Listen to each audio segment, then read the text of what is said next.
Alfie DiCarlo, breaking news, massive news in the sport of Australian boxing. Liam Paro versus Subriel Matias for the 140-pound IBF world title. Mate, first initial thoughts. Obviously, you and your team have been working in the background about this. Mate, your thoughts on the fight? Yeah, well, look, it's every boxer's dream, I think, to fight for a world title, and Liam's been lucky enough to be given the opportunity against one of the guys who I think is considered the boogeyman of the division. We've always been open arms in terms of fighting anybody in the division because we believe in what we can do, but this is monumental in Liam's career and something he's been dreaming about since he was a kid. San Francisco, a pretty devastating knockout over Montana Love. Liam went straight back in, sort of kept very fit over Christmas and that. Tell us a little bit about how and when did the negotiations start for this fight, and how did this all happen? It's probably started a little bit after the Montana fight, early this year, I would say. There was talks of it, at least initially. Weren't able to come to terms quickly, probably the easiest way of saying it. And there was a period of time where, things just sort of stalled a bit, but negotiations livened up again, and here we are with the announcement. No bigger fear and dream of stepping into the lines than going to Puerto Rico mid-June. Your thoughts on that and where the fight could have been? It could have been in America, but we found out it's going to be in Puerto Rico. Your thoughts on that, and what does that bring to the table? Oh, obviously fighting, Matias in his backyard. It's a great opportunity. I think there's a lot of pressure on Matias in this fight. He's talked about fighting for his people for a long time. Well, now he gets the opportunity to do it, and I feel all the pressure's on him.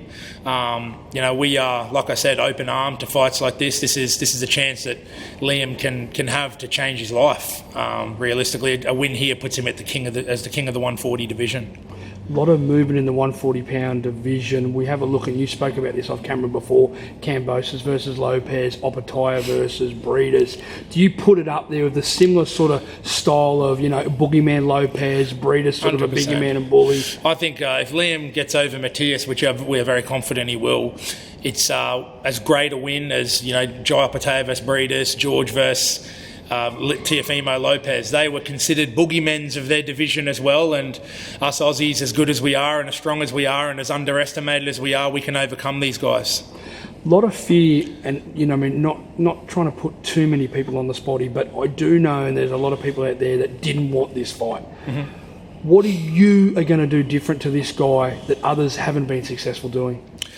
I think, look, there's no doubt he's a great fighter, very strong fighter, very come-forward fighter. I just think that suits what we do. And guys before him, well, they ain't Liam Paro, and I know what Liam Paro can do in the gym. I know what he can do in a fight. I know the boxing talent that he has, the IQ. He's very eloquent with his style. I just think that, we got the potential to pick him apart. And, of course, I just think the pressure's on him. I mean, at the end of the day, everybody's talking Matias this, Matias that. I think we're going to shock the world. Today is obviously Wednesday, Thursday. You guys started your camp last week. How surprised were how fit Liam Paro was when he come back into the den here? Well, like I said, because we've been sort of going through the motion in terms of discussions with Matchroom for a while. Liam's been in the gym. So in terms of his general base of fitness, it's definitely there. 12 and a half weeks, 13 weeks, around there.